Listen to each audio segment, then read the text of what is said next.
afterwards with cancer. When he returned to Britain, he asked her if she would come and keep house for him, and she agreed. Henny cooked the professor's meals, washed his clothes and polished his furniture, turning the kitchen into a replica of the country kitchen in the Austrian mountains where she'd grown up. Ellen was 6 years old when she was first taken to her grandfather's house. Wandering away from the drawing room, she found Henny in the kitchen shelling peas.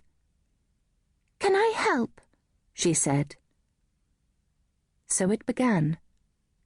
In Henny's kitchen, Ellen spent her hours of greatest happiness.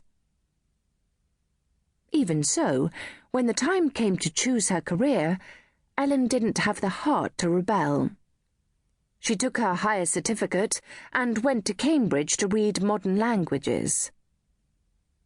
During this time, a young man named Kendrick Frobisher started to attend the meetings in Gowan Terrace.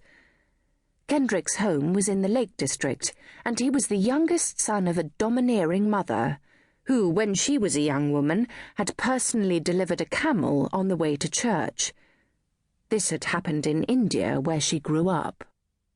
She had 2 sons, Roland, who hunted, shot and fished, and Kendrick, an unsporting, pale, nervous boy who read books. People terrified him.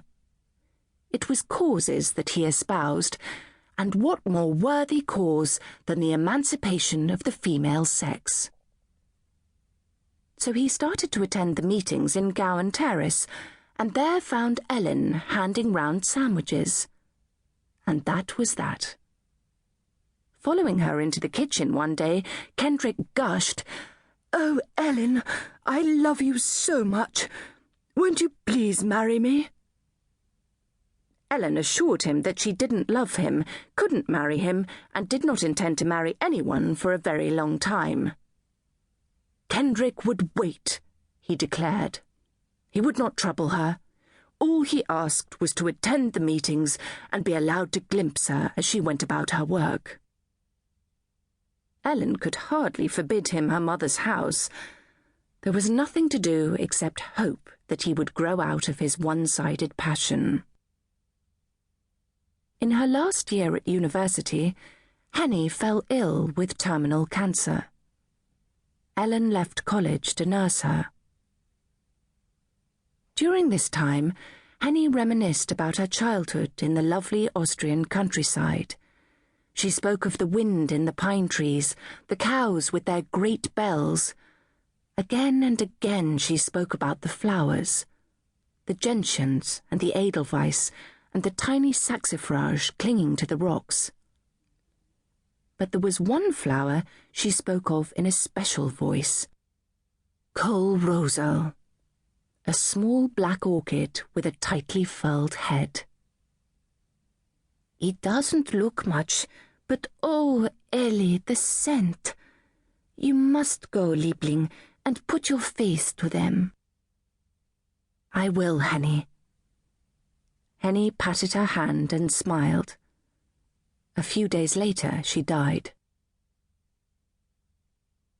Ellen didn't finish her degree. Instead, she enrolled at the Lucy Hatton School of Cookery and Household Management, graduating summa cum laude.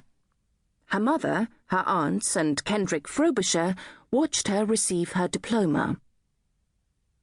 In the spring of 1937, Ellen set off for Austria to take up a domestic post in a school run by an Englishman specializing in music, drama, and the dance. Schloss Hallendorf had been built by a Habsburg count. Pale blue shutters lay folded against pink walls. Roses climbed towards the first-floor windows. At the front, stone steps descended to the water. Across the lake was the village and the snowy peaks beyond. But the Habsburg counts fell on hard times. The castle stood empty, housed wounded soldiers in the Great War, fell empty again.